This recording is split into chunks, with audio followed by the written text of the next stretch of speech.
Embarque imediato no Metrópole Turismo e Conexões. Está começando agora Metrópole Turismo e Conexões, a sua revista de bordo diária. Metrópole Turismo e Conexões, com Lara Kertz. Portão de embarque 101.3. 10 horas, 2 minutos, Lara Kertz. Olá, muito bom dia para vocês, ouvintes aí da nossa Rádio Metrópole FM. Chegamos, 10 horas e 4 minutos, hoje é dia 3 de novembro. É o quê? Você tá tomando 2 minutos meu, mas eu tô lendo ali, ó. Mas aqui tá 2. Qual Agora é mudou vale? pra 3. Para efeitos... Esse aqui. Que horas aí? Agora 3, 10 e 3. 10 e 3? Ah, então você tá melhor que eu, beleza, tá tudo certo então. É melhor deixar assim, porque quando eu penso que tô atrasada, eu ainda tenho um Esse minuto. tá adiantado um minuto. Então deixa quieto aí. Olha só, gente, muito bom dia aí pra vocês. Eu quero lembrar, sempre falo isso no meu Instagram, tá chovendo. Vamos respeitar aí o pedestre, vamos parar na faixa. Isso já é uma regra, independente de como está o tempo, mas hoje especialmente, toma cuidado aí pra você não molhar aquele cara que tá indo pro trabalho. Eu vejo tanto isso, sabia? E agora? Você viu agora? Pois é. Ah, eu fico doente.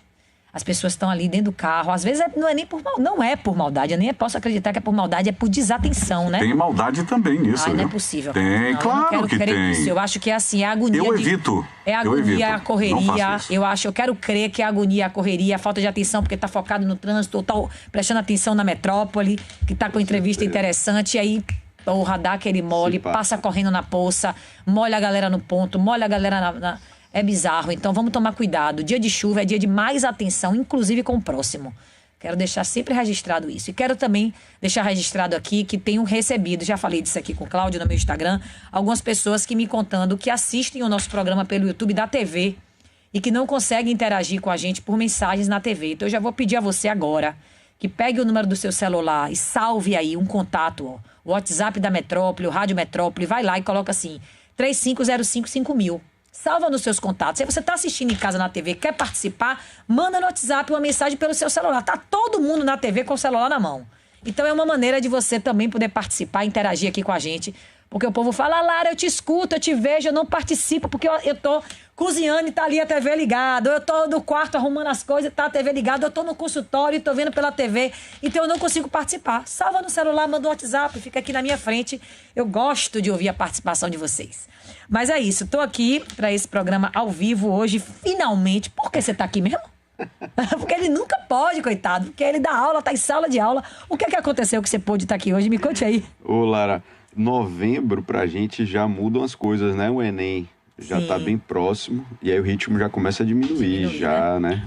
A gente começa a ter uma sobrevida. Pronto, você pode não saber, mas esse é o professor Murilo Melo, professor de História, que está aqui com a gente hoje, para a gente conversar um pouquinho sobre a história da Bahia. Hoje ele vai contar para a gente uma história muito interessante, que é a história da Ilha de Itaparica, mas vai contar também sobre o potencial turístico da ilha. Então você que está aí conectado, você que está aí chegando, você que tem parente na ilha, você que veraneou na ilha, você que tem família na ilha, mandar um beijão aqui para Serginho Caldas, meu grande amigo, que é filho da Ilha de Itaparica, e você que quer soteropolitano, mas que gosta de ver, nem que seja de longe, essa ilha tão linda que é nossa, que faz parte dessa Baía de Todos os Santos, tão maravilhosa. Se conecte aí, liga pra galera, manda todo mundo acessar o YouTube, manda todo mundo ligar na Metrópole, porque hoje a gente vai aprender tudo sobre a Ilha de Itaparica e sobre esse potencial turístico, desse destino delicioso, desse banho de água quente, desse lugar que é verão o ano inteiro, dessa água potável que vem da bica. Benção. Ave Maria, muita história boa pra uma contar. benção.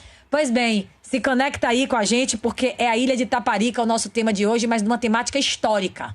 Vamos conversar aqui então com o professor Murilo Melo. Cláudio Sacramento, quem quiser participar, o que é que tem que fazer? É só ligar pra gente agora e participar ao vivo. O telefone é o 35055000. Quem não quiser participar ao vivo, pode mandar mensagem pelo nosso WhatsApp, que é o 35055000 também. Estamos ao vivo no youtube.com/portal Metron, que você também pode mandar mensagem e ver ao vivo a gente.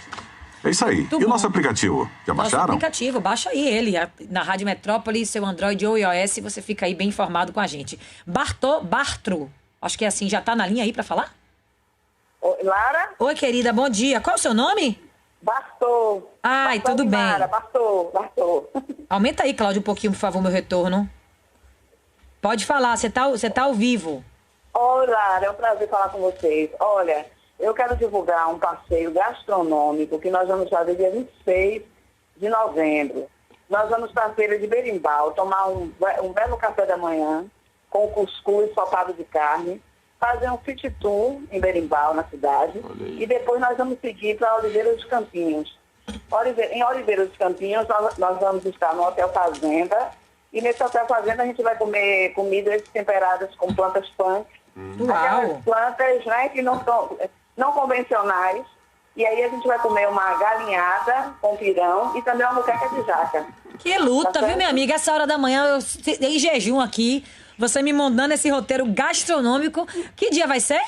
Olha, dia 26 de novembro. E quem quiser ir participar dessa trip, faz o quê? Olha, liga para 98622-6591.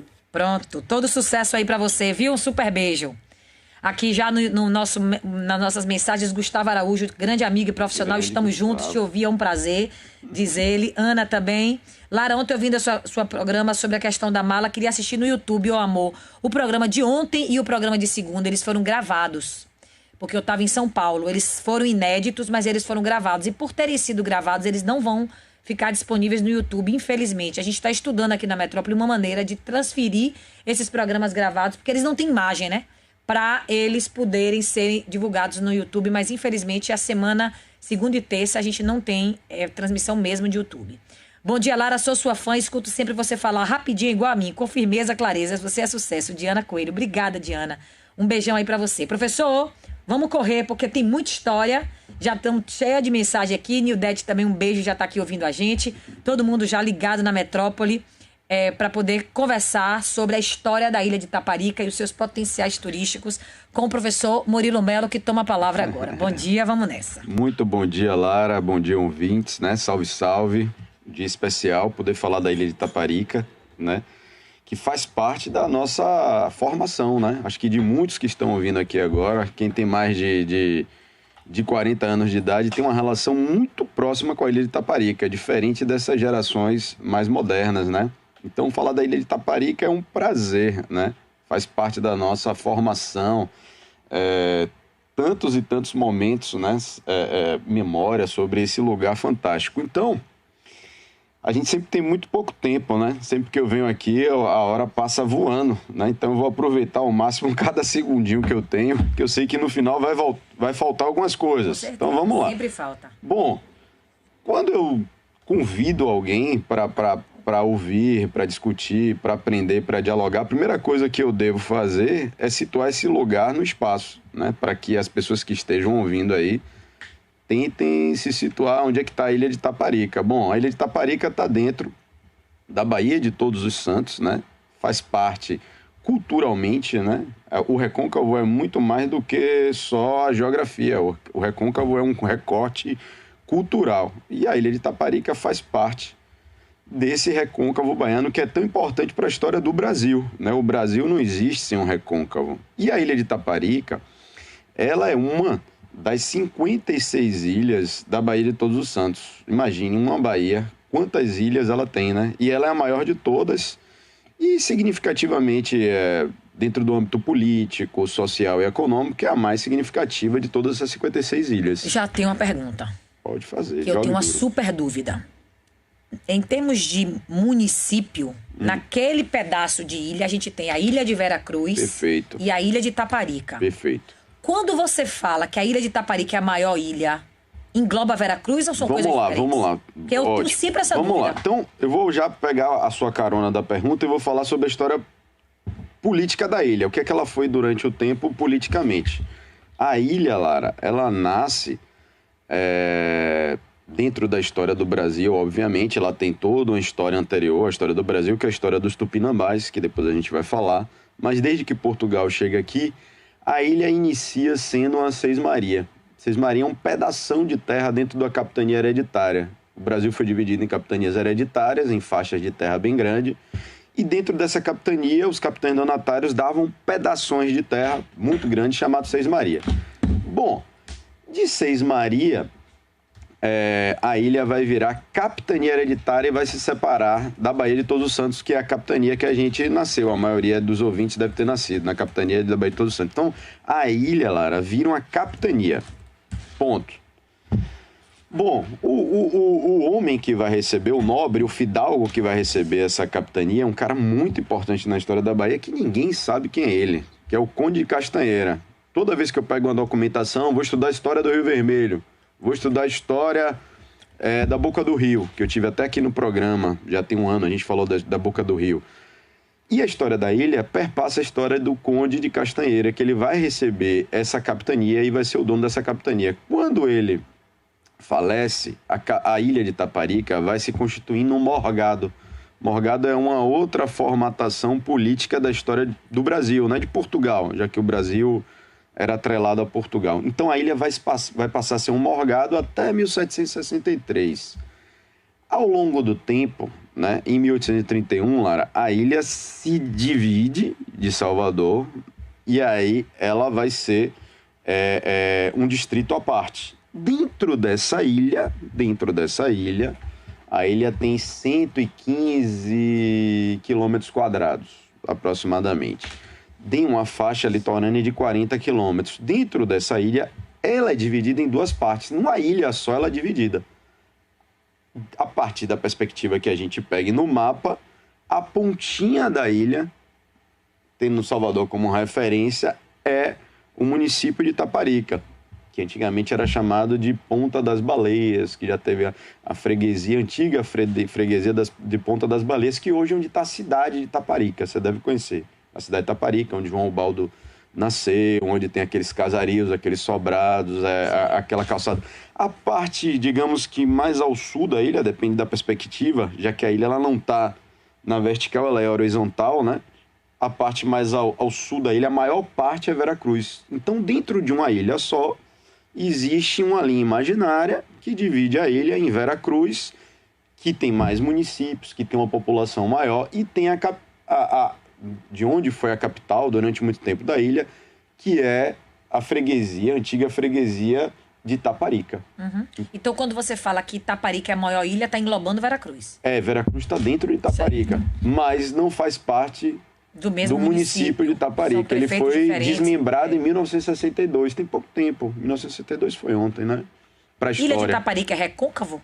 Achei que fosse região metropolitana, diz Anderson. Bom, isso é uma construção subjetiva, humana, né? A partir de algumas perspectivas.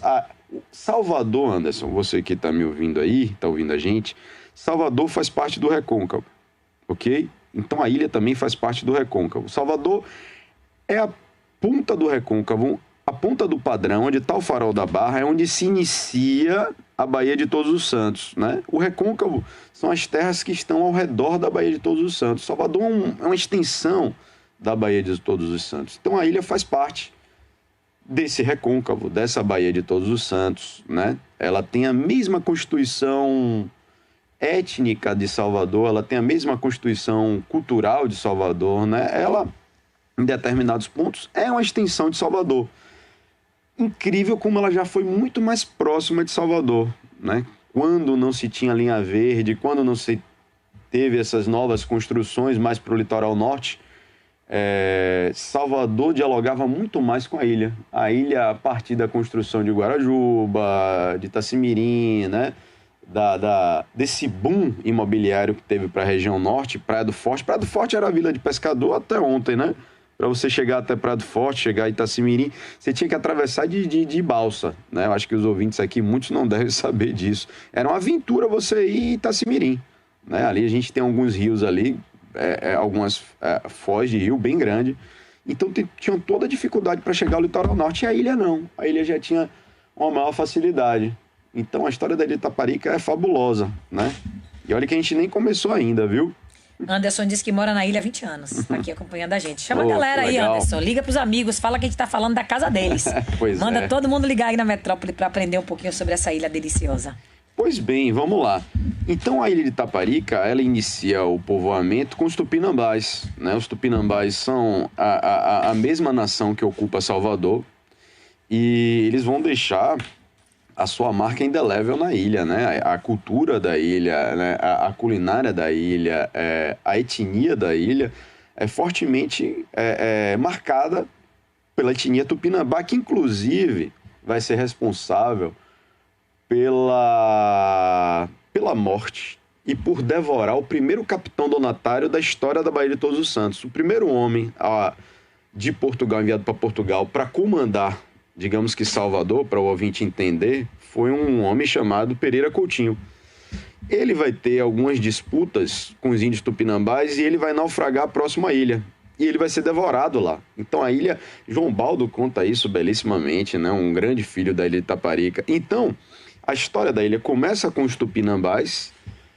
Em relação à presença portuguesa aqui, que vai ajudar a construir a nossa história, a formatar a nossa história do Brasil, eu ressalto o ano de 1501. O ano de 1501 é o ano em que a ilha de Itaparica vai ser descoberta pelos portugueses, que é o mesmo ano que a Baía de Todos os Santos vai ser descoberta, e que Salvador vai ser descoberta por um cara extremamente importante para a história do planeta Terra, que é Américo Vespúcio.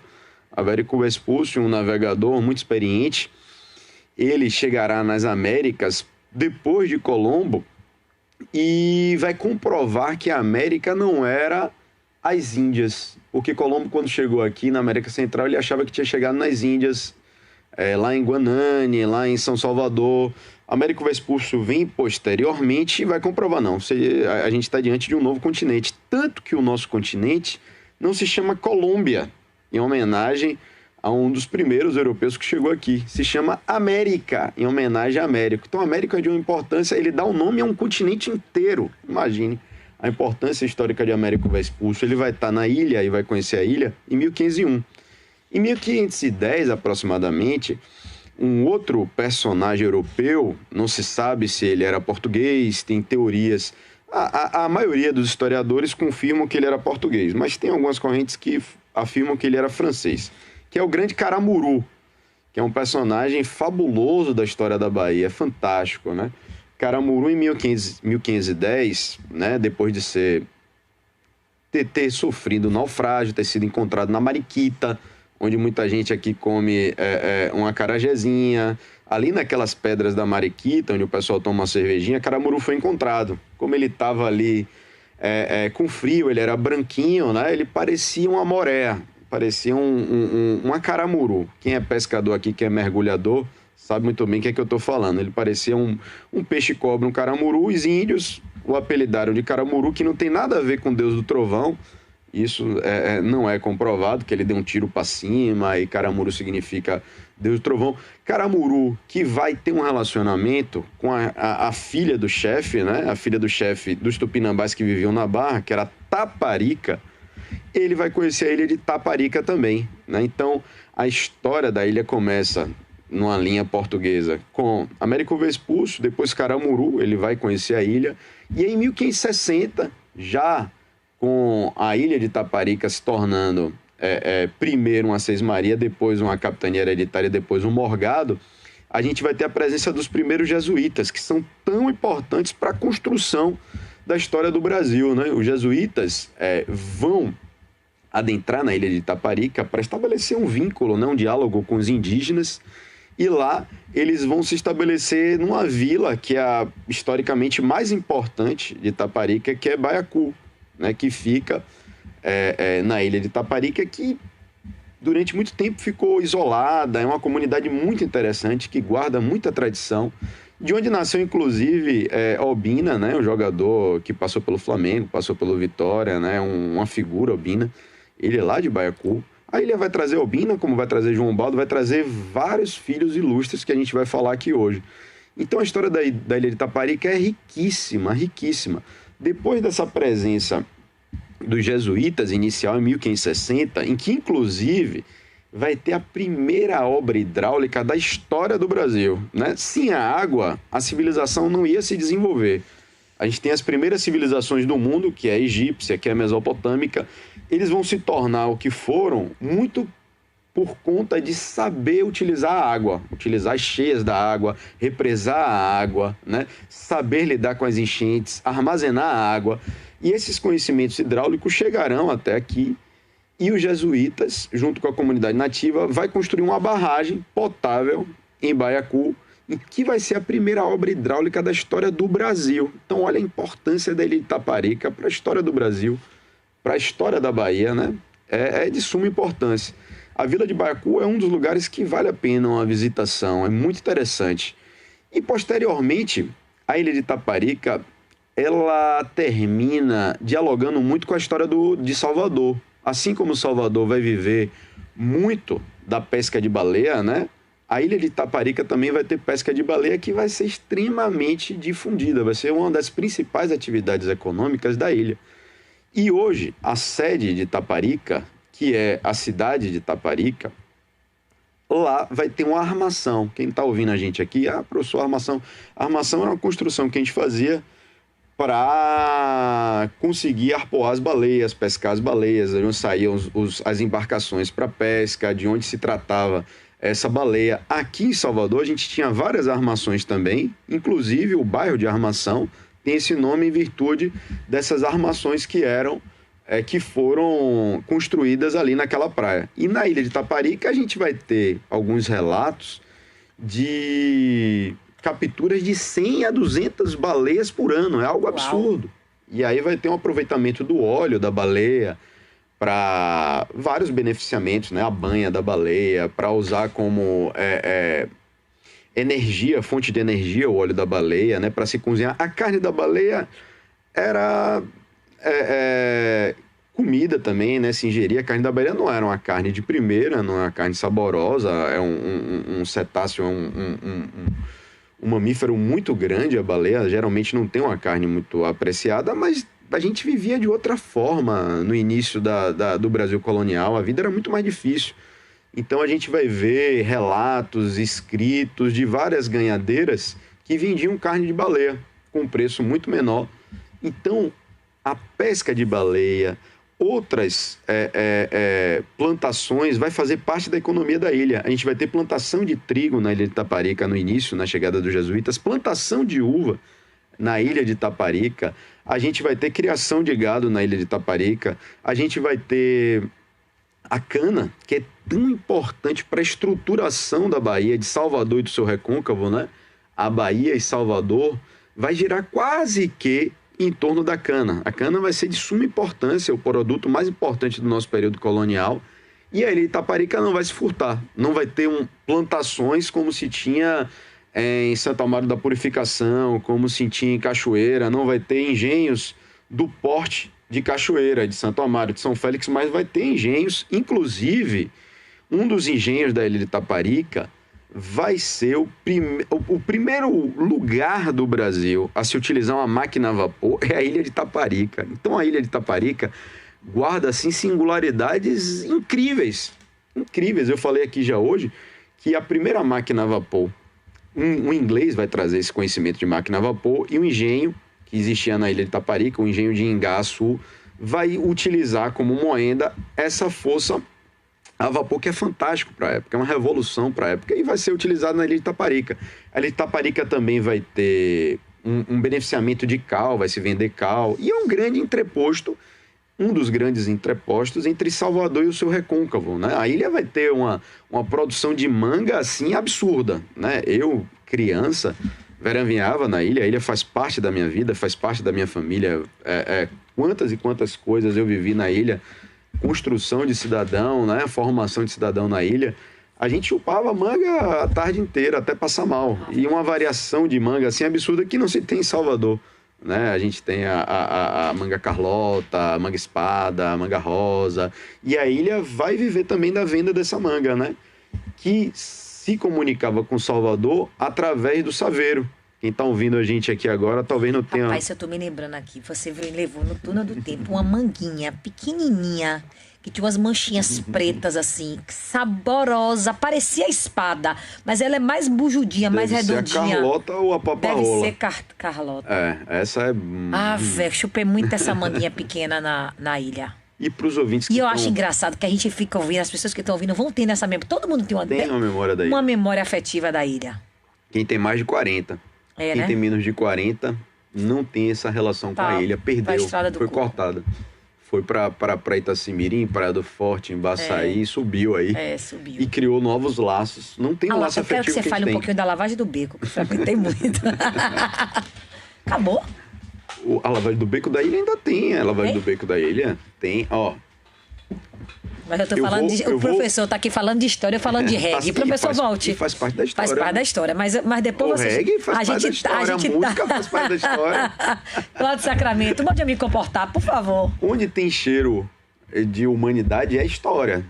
Hoje em dia a história não tem mais aquele recorte que tinha antigamente. Hoje a gente estuda a história do suicídio, hoje a gente estuda a história, enfim...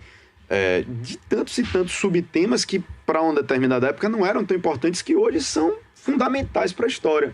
Então vamos lá, vamos falar um pouco dos festejos da ilha. Vamos lá.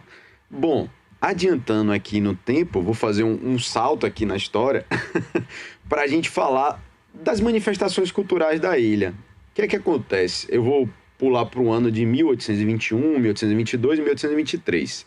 Para quem está perdido um pouquinho nessas datas, é nesse período que vai se dar a independência da Bahia, né?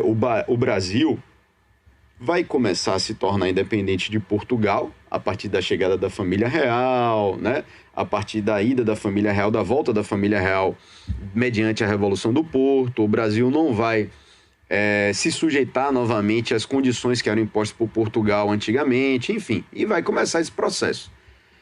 Portugal não vai querer perder Salvador, que sempre foi uma das mais importantes capitanias, ou a mais importante capitania, e Salvador vai ficar sitiada pelo general Madeira de Melo, que era um português. E aí vai ter que angariar forças, dinheiro, armas, para expulsar Madeira de Melo de Salvador. Salvador vai ser cercada, e a ilha de Itaparica vai ser extremamente importante nesse capítulo da independência da Bahia. Porque a ilha de Itaparica, ela está em frente a Salvador, ela está na boca da Baía de Todos os Santos. Então, você tomar a ilha de Itaparica, você consegue impedir a chegada de novos navios, a chegada de novos mantimentos, você consegue fazer um fogo cruzado com fortes que ficam na Barra. Então, Portugal era ávida para tomar a ilha.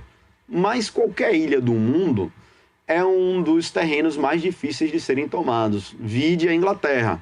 Todo mundo quis invadir a Inglaterra e ninguém nunca conseguiu, pelo menos na era moderna, na era contemporânea, invadir a Inglaterra. Napoleão caiu de joelhos lá, nunca conseguiu invadir a Inglaterra.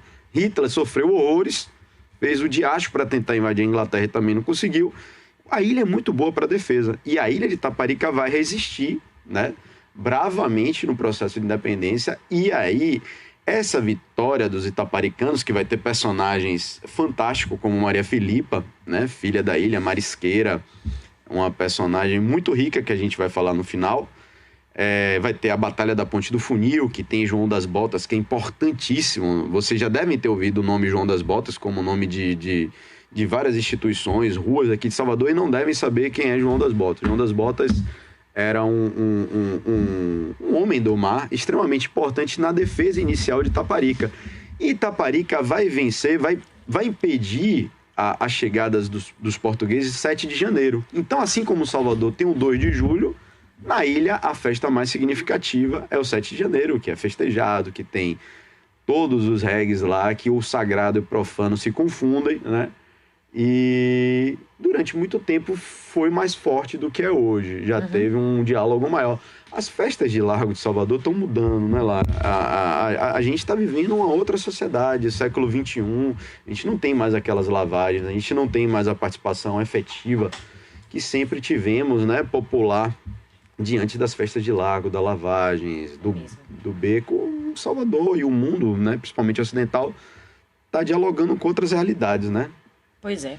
Olha, professor Murilo Melo com a gente hoje, contando aqui pra gente um pouco da história da ilha de Itaparica. Tem um monte de mensagens e memórias aqui da ilha. Mas deixa eu falar pra vocês. Edson tá na linha, já vou lhe atender. Jota pede pra eu repetir o telefone do contato da moça que ligou aqui no intervalo do primeiro bloco, agora no começo do programa, falando sobre um passeio pra onde? Berimbau.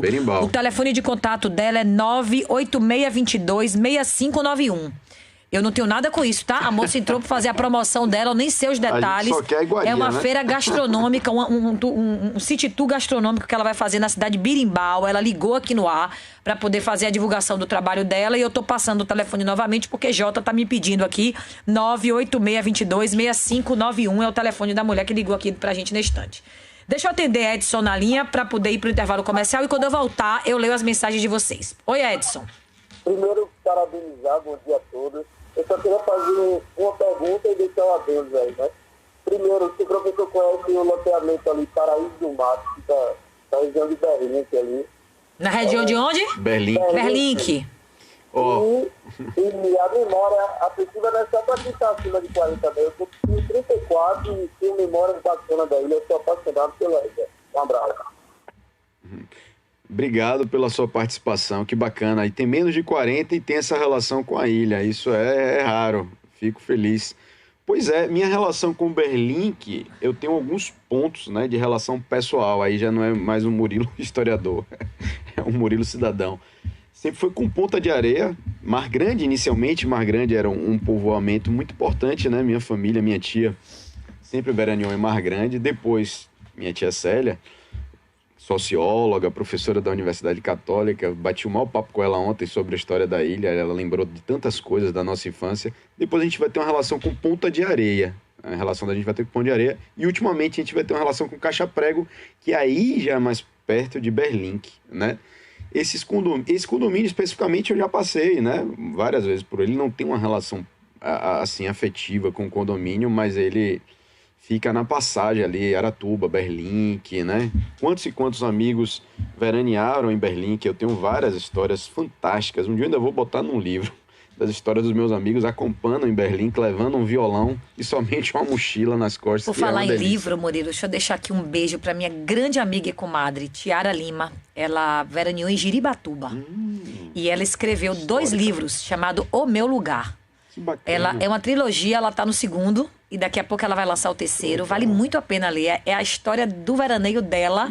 É um romance sobre a história da vida dela em Jiribatuba na infância. Tiara, a gente cresceu junto. A gente é madrinha de casamento mutuamente. Eu sou madrinha do filho dela. Ela é madrinha do minha grande melhor amiga. E ela escreveu esses 2 livros que são romances. Ela retrata a vida dela em Jiribatuba, mas através dos personagens. São livros belíssimos que vale a pena vocês procurarem aí. Chamam No Meu Lugar. No Meu Lugar. E ela tem, inclusive, um Instagram, @no_meu_lugar, que ela criou para promover os livros dela, mas que hoje ela é uma leitora voraz e hoje ela faz resenhas dos livros que ela lê. É um negócio muito interessante, vale a pena aí vocês. Eu me lembrei porque você falou. A gente não tem importância, não tem a menor conhecimento da importância das nossas experiências. As nossas experiências servem para a história. É isso que a gente vai precisar no futuro. Eu vou precisar da fala de sua amiga, eu vou precisar da fala do ouvinte, porque no futuro as coisas mudam, a gente vai ter uma outra relação com a ilha e a gente vai precisar desses relatos. Então a gente escreve achando que não vai ter importância. E, historicamente, isso é uma fonte inestimável. Veja o Diário de Anne Frank. Ela escreveu de uma maneira pessoal aquilo. E olha a importância hoje, depois de tanto tempo, daquilo. Então, os diários são uma fonte... Eu amo ler diário. Formidável para a história. A literatura é fantástica. E as pessoas diminuem sem querer a literatura. A literatura é uma fonte inesgotável. Imagine eu me deparar com um diário de alguém que viveu na ilha de Itaparica no século XIX, no século XVIII. Isso vai ser de uma riqueza para mim e para os baianos formidável. Então, quem puder escrever, escreva. Não sei, hoje não tem mais blog, né? Antes tinha um blog que era quase que um diário virtual. É fantástico ouvir as experiências de vocês. Eu vou, como historiador, vou terminar sabendo alguns detalhes que só pessoas que viveram na ilha, que moravam na ilha, podem trazer pra gente. Bom, vamos lá. Bom, eu preciso ir pro intervalo comercial, porque Cláudia tá ali assim, ó, com a mão ávida. Eu preciso ir pro intervalo comercial. O professor Murilo Melo contando pra gente aqui a história da ilha de Itaparica. Márcia tá dizendo aqui que já veraneou em Jiribatuba. Por favor, leia os livros da minha amiga, No Meu Lugar. Eu vou pro intervalo. Daqui a pouco a gente volta com mais Itaparica, com mais professor Murilo Melo aqui no nosso Metrópole Turismo. Até já. O Metrópole Turismo e Conexões volta já. Não perca seu lugar nesse voo. A rádio da cidade, Metrópole FM. Vou Voe com os aviões mais modernos e sustentáveis e conecte-se a mais de 35 destinos europeus com a Aérea Europa. 2 frequências semanais com voos diretos de Salvador a Madrid, a partir de 21 de dezembro. Acesse nosso site aereaeuropa.com ou consulte seu agente de viagens. Parcelamento em até 10 vezes sem juros. Aérea Europa, você decide.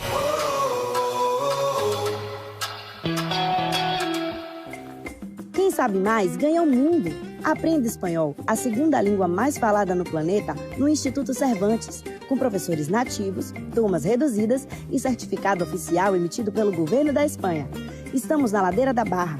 Acesse salvador.cervantes.es ou entre em contato pelo telefone 71 3797 4667 e saiba mais. Espanhol é no Cervantes. Matricule-se já e comece a estudar ainda esse ano.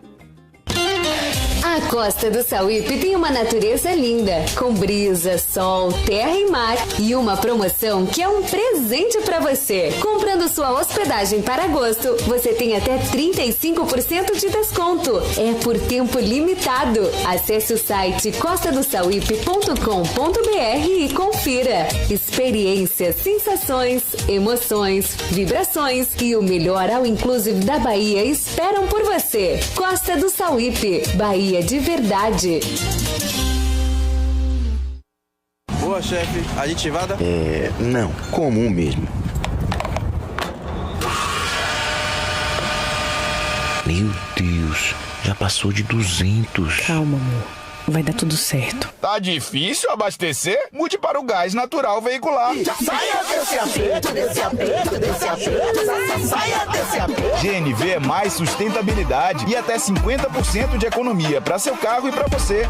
GNV é Bahia Gás, Estado da Bahia. Todo mundo sabe que a ITS Brasil é a melhor internet e tem os melhores planos residenciais e empresariais. ITS Brasil é a internet para você e sua empresa. São diversos planos, todos com estabilidade, segurança e velocidade.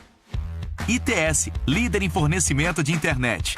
Contrate itsbrasil.net ou ligue para 71 3402 0800. ITS Brasil, excelência em internet.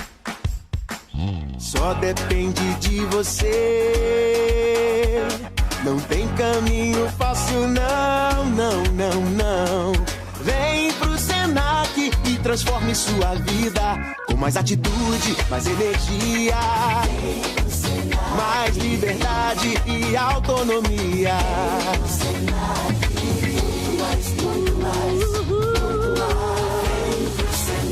Senac, mais atitude pra se destacar.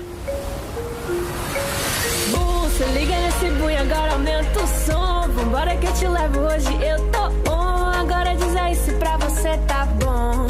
Modo on. Vem embora, vamos curtir que aqui tá tudo bem. Que hoje eu tô aqui e você tá tão bem. Se é pra se divertir aqui de tudo tem.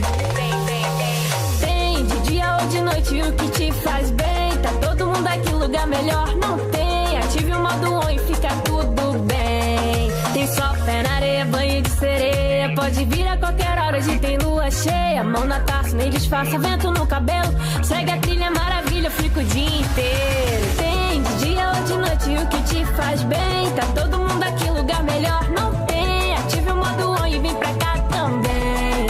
Ative o modo PF. Praia do Forte, tá tudo aqui.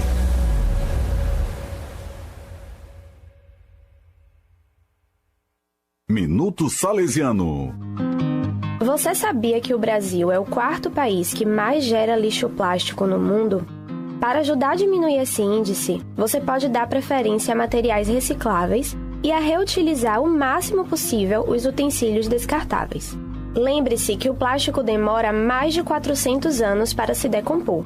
Aqui nos Salesianos Bahia, realizamos ações de conscientização como a campanha #AdoteUmCopo, na qual estimulamos nossos alunos e colaboradores a minimizar o uso de copos descartáveis. Assim, todos juntos, podemos ajudar a salvar o planeta. Eu sou Rafaela Barbedo, professora de Meio Ambiente. O caminho para o futuro é ser salesiano. Matrículas abertas 2023. A Rádio da Cidade. Voltamos com o Metrópole Turismo e Conexões com Lara Kertes. Embarque autorizado. Agora são 10h42, Lara. Ele está chateado com o relógio. Chateado. Ele disse, eu sentei aqui, tem 10 minutos, o relógio está dizendo que eu sentei aqui há 40. Não pode ser. Mas é isso, meu irmão. O tempo urge, a Sapucaí é grande. O papo é bom, por isso é que bom, flui. rende, é isso aí. Olha, Dandes aqui, Lara, programa fantástico. Tem uma sugestão para o professor, fazer um programa sobre as cidades da região metropolitana de Salvador. Sobre Camaçari, sugiro também a participação do historiador Diego Kopke, que tem um livro maravilhoso do Joanes ao Jacuípe, que você vai adorar. Valeu a dica aí. Boa. Região metropolitana é um conjunto de municípios que são liderados pelo seu município sede, Salvador, da qual Veracruz faz parte da região metropolitana de Salvador. Sim. O Recôncavo Baiano é mais amplo e a região metropolitana faz parte dela. Muito bem. Lara, gostaria de saber qual zap deve enviar mensagem, pois fico repetindo. O zap da metrópole é 3505-5000, Ana Otero. Anota aí. 3505-5000. A gente recebeu 2 vezes aqui a sua mensagem, mas basta mandar nesse que você vai fazer contato aqui com a gente. Pelo YouTube, deixa eu ver a galera aqui.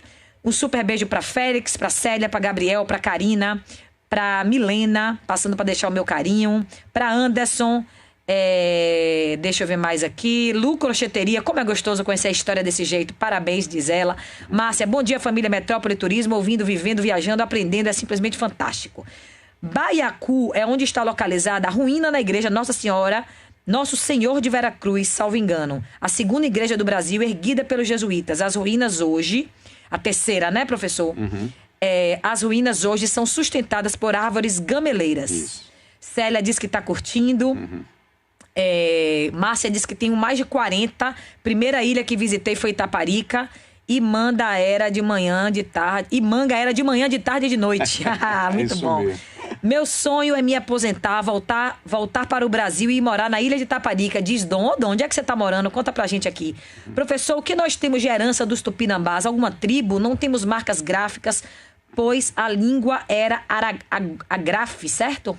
Eles não tinham grafia no sentido europeu do termo, né? Latino, né? Eles não tinham escrita, né? Melhor dizendo, na linguagem popular sempre fica melhor. Eles eram ágrafos, né? Mas a gente tem centenas, milhares de objetos tupinambás, né? A arqueologia, que já é um ramo que eu não trabalho, se delicia com o que se tem de tupinambá aqui. O Salvador é um sítio tupinambá, a ilha é um sítio tupinambá. E nós temos o sangue tupinambá na gente. A gente não tem essa compreensão, mas se a gente for fazer um levantamento de DNA, a gente, talvez, um dos povos que a gente tem mais geneticamente na região do Recôncavo, na região da ilha de Itaparica, é o tupinambá. Nós somos eles, né? Somos uma mistura, né? Enfim, tem coisa para falar de Itaparica, viu? Cheguei aqui, já falei um monte de coisa, mas eu tô lembrando que tem outras importantíssimas que eu não posso sair daqui. Então vamos, sem porque falar, o tempo né? é curto. Bom, vamos lá. A gente construiu a história da ilha de Itaparica cronologicamente, né? Como bom professor, a mente funciona assim e fica mais fácil para quem está ouvindo. Depois que a ilha começa a ser ocupada pelos jesuítas, começa a desenvolver as primeiras atividades econômicas, como a gente já citou aqui, ela vai ser alvo de cobiça de outras nações europeias. Ingleses vão visitar a ilha e vão roubar a ilha. Piratas. Os piratas vão crescer o olho para a ilha de Itaparica, né? Piratas ingleses vão invadir a ilha, vão roubar a ilha, vão saquear a ilha. Piratas holandeses vão ser os que mais vão gostar da ilha. João Baldo Ribeiro, filho ilustre da ilha, vai escrever talvez um dos livros mais clássicos da história do Brasil, que é Viva o Povo Brasileiro, baseado na ilha de Itaparica. É fantástico, é fabuloso esse livro de João Baldo Ribeiro, que ele fala muito da invasão holandesa. Os holandeses têm uma relação muito próxima com a ilha de Itaparica, inclusive, nenhuma dessas invasões holandesas na ilha de Itaparica, eles vão ser responsáveis por iniciar a construção do Forte São Lourenço, que é um forte lindo, que está na sede da ilha de Itaparica, né? Bem próximo ali à Câmara, né? Próximo a um sobrado lindo que tem na ilha de Itaparica, né? O sobrado do rei. E os holandeses vão iniciar aquela construção e depois da expulsão dos holandeses, o forte vai ser reformado, os portugueses vão tomar conta. E aí ele vai ser importantíssimo, né? Para a defesa da ilha de Itaparica. Posteriormente, inclusive, franceses vão tentar invadir a ilha de Itaparica também. Já que eu falei aqui do Forte São Lourenço, eu quero destacar a presença dos 3 reis. O Brasil teve 3 reis que viveram no Brasil, né? A gente começa com Dom João VI, é o primeiro rei português a viver no Brasil. Isso é um acontecimento único na história da humanidade.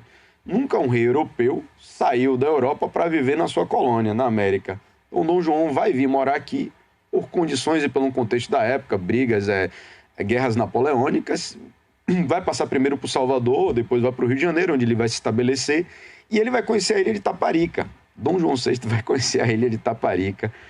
O Dom Pedro I, o filho de Dom João VI, também vai passar pela ilha de Itaparica, vai ficar na mesma casa que o pai ficou, e Dom Pedro II, né, que vai ter um reinado bem extenso, 49 anos no poder, também vai ficar nessa casa, que vai passar a se chamar como Sobrado do Rei, o Sobrado, a casa de Monsenhor Flaviano, que tem uma importância histórica fabulosa. Imagine se a gente conseguisse utilizar essas edificações, esses sobrados, essas construções como símbolos para o turismo. Quem não queria conhecer uma casa dessa? Aqui se hospedou o rei.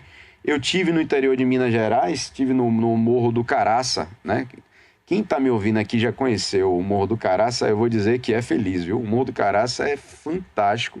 Tem uma escola lazarina, né? Afastado de tudo. Para eu chegar no Caraça, eu tomei um trem, tomei um ônibus, tomei uma carona de carro para chegar nesse lugar afastado. Tem lobo-guará nesse lugar. Esse lugar é fabuloso. E lá eles exploram o turismo com a cama onde Dom Pedro II dormiu. Sério? Então todo mundo explora onde Dom Pedro teve. Aracaju. Aracaju não tem as atrações turísticas históricas que a Bahia tem, que Salvador tem. Aracaju se utiliza da presença de Dom Pedro II lá. Então ele tem um atracadouro onde Dom Pedro II atracou.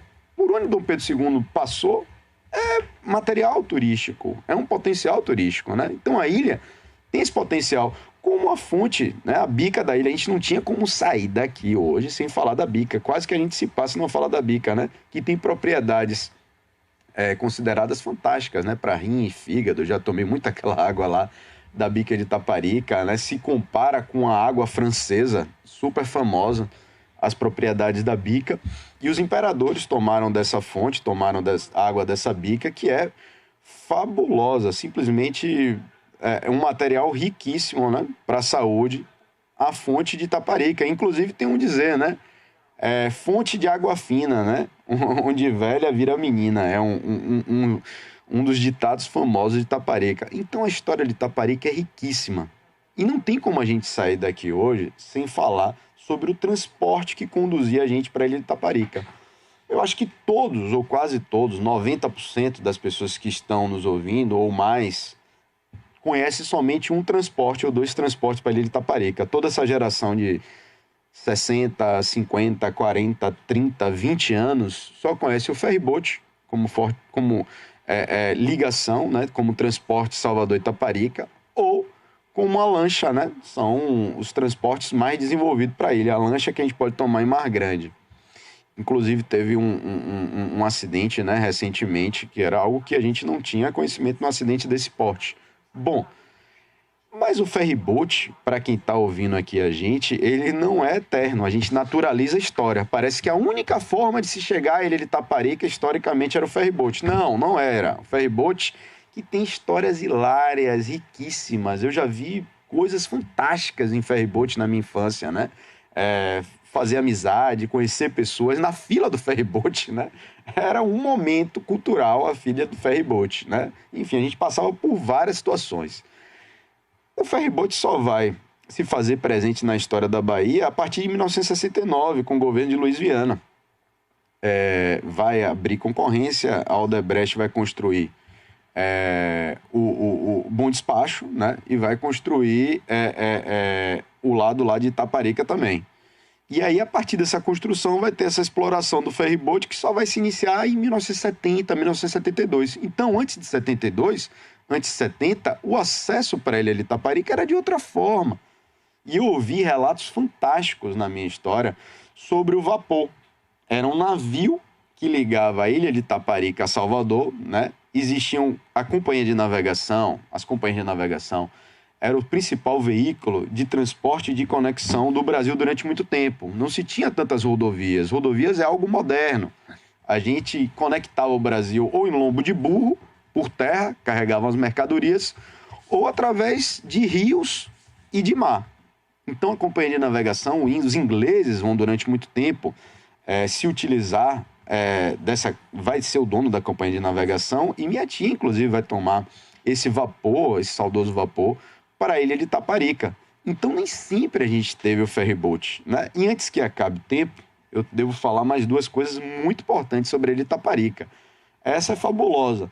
Eu não sei se os saudosos, os amantes da ilha de Itaparica, os que vivem na ilha de Itaparica sabem que a ilha de Itaparica chegou a ser capital da Bahia por um tempo, né? A gente sempre associa Salvador à capital da Bahia. A gente não consegue conceber outro lugar que não seja Salvador como capital da Bahia, mas a ilha de Itaparica teve a honra de ser capital da Bahia por um período curto, mas foi capital da Bahia. Está nos anais da história. Isso é fantástico.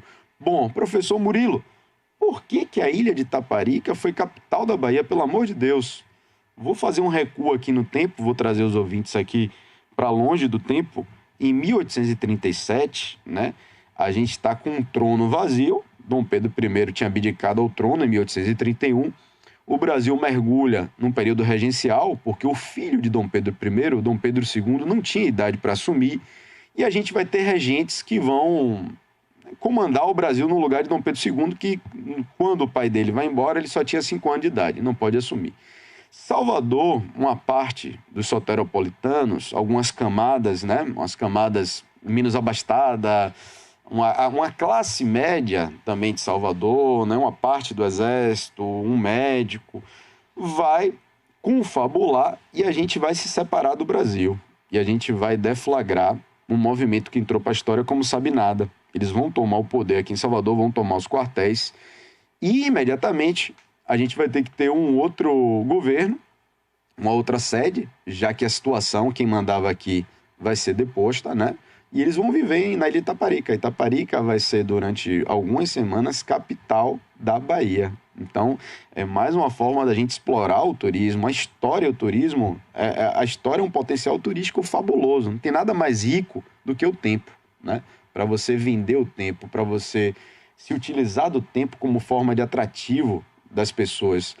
Outro ponto importante que eu queria destacar aqui hoje são os filhos que Itaparica deu para a Bahia e para o Brasil. Várias pessoas que foram significativas para a construção da história do Brasil nasceram em Itaparica. Eu vou começar por um que simplesmente foi o primeiro governador da história da Bahia no período republicano. O Brasil nem sempre foi república, você que está me ouvindo, todos nasceram aqui no período republicano, mas houve um período que a gente era império. No momento que a gente deixou de ser império, em 1889, né, com o golpe, a república foi um golpe, né, não foi nada politicamente legalizado, né, e sim um golpe lá no Rio de Janeiro.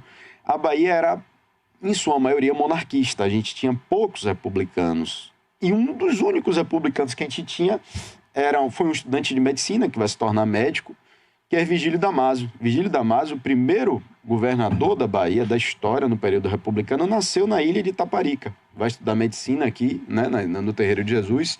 Além de Vigílio Damasio, a gente tem outros itaparicanos ilustres, como João Baldo Ribeiro, membro da Academia Brasileira de Letras, que eu já citei aqui. As memórias de João Baldo Ribeiro sobre Itaparica é importantíssima, né? A gente tem Carneiro Ribeiro, né? Um intelectual, o primeiro presidente da Academia da Bahia de Letras, Academia Baiana de Letras. Imagine, Carneiro Ribeiro, né? Um professor afrodescendente extremamente importante, um intelectual importantíssimo, que é nome de escola. Acho que muita gente que está ouvindo aqui deve ter estudado na escola Carneiro Ribeiro. A gente tem na Bahia, se eu não me engano, 9 escolas que homenageiam o Carneiro Ribeiro, para você entender a importância de Carneiro Ribeiro para a história da Bahia. Além dessas pessoas que eu citei aqui, tem Maria Filipa, que foi uma personagem, a gente não consegue comprovar a existência, a gente não tem uma fonte fidedigna para comprovar a existência dela, mas a gente teve várias personagens como Maria Filipa, que tiveram outros nomes e que foram extremamente importantes para a construção cultural da ilha de Itaparica, no processo de independência da ilha de Itaparica, mediante a invasão dos portugueses, né? Tem a história fabulosa de Maria Filipa, que vai dar surra de Cansanção, né? Os portugueses invasores vão atear fogo nos barcos, e ela já faz parte dos anais da história da Bahia. A gente tem outros personagens também, como Bernardo Xavier, intelectual renomado. Então, a ilha de Itaparica é um lugar que vai produzir gente simples, né? Gente importante, e personagens também ilustres, né? Essas pessoas vão construir a ilha de Itaparica, que são importantes para a formação cultural da Bahia. Além disso, a ilha de Itaparica tem iguarias fabulosas. Quem só viveu na ilha, quem pisou naquele chão da ilha vai conhecer, né? Ao construir aqui esse momento que a gente está fazendo hoje, eu pegar alguns documentos que eu tenho em casa e separar, eu não tinha como não falar do mingau da ilha, né? Feliz é o que acordava às 5 horas da manhã, 6 horas da manhã, para a primeira refeição do dia é chegar em frente à praia, encontrar um tabuleiro da baiana devidamente trajada e tomar um belo de um mingau de tapioca, ou, para quem gostar, um belo mingau de milho, né? Isso faz parte, o acaçá. Eu acho que muitos ouvintes que estão nos ouvindo agora não sabem nem o que é acaçá. O acaçá era uma iguaria fabulosa de origem indígena, feita com milho, com um pedacinho de coco. Eu encontrei um acaçá um dia que eu estive no Pelourinho, no centro histórico. Eu vi um senhor vendendo acaçá, eu fiquei alucinado, né? Ele era enrolado na folha de bananeira. Lembra a um pouco como ele é apresentado, né? Um pouco com abará. Ele é enrolado na folha de bananeira, mas ele é mais fininho, ele é mais cilíndrico e ele é doce. É uma iguaria fabulosa, né? Lembra um pouco uma canjica mais dura, às vezes você come com a canelinha. Que pena que a gente está perdendo o acaçá. Lembro tanto da rua de minha avó. Sabe uma coisa que eu me lembro muito, mas isso é lá em São Joaquim? Não. É no Bom Despacho. O cuscuz de coco. Aquele Ai, meu Deus do céu, sabe? O cuscuz não, o beiju. O beiju molinho. Também, o beijuzinho molhadinho. Ave, delícia demais aquele beijuzinho. E você tinha... que vontade. Quem tiver na ilha, traz um beijuzinho. Você tinha perguntado sobre... Vende numa caixinha plástica, assim, vem tudo pequenininho assim, ó, o beijuzinho. Bem molhadinho. Bem molhadinho, com coco ralado e água e leite de coco ou água de coco, sei lá. Com leite eles de coco. Fazem. Aí que delícia. Eles usam muito leite de coco pela facilidade de ter coco. Eles usam mais do que o leite de vaca. Agora. Meu sonho era comer um negócio desse agora. Muita memória boa ainda, essa ilha deliciosa. Pois é. As filas do ferryboat eram uma experiência gastronômica. E é uma pena que esse ferryboat tá aí. Cada dia pior, meu pai do céu. Vamos ver o que é que vai ser. Murilo, nosso tempo acabou, meu querido. Tem tanta mensagem aqui pra você que se eu for dar conta de ler tudo, a gente vai entrar pelo programa das 11. Mas eu queria agradecer a vocês aí por toda a referência e mensagens enviadas aí durante o programa. Tanta gente que disse que tá veraneando aqui. Caixa Prego, Berlink, Mar Grande, Jiribatuba. Tem um monte de gente aqui comentando suas experiências na ilha. Muito bom, né? Saber que a gente tem essa memória, essa referência. Eu, de vez em quando, levo meus filhos lá. Pra tomar um banho de mar na Penha, pra poder se divertir ali. Enfim.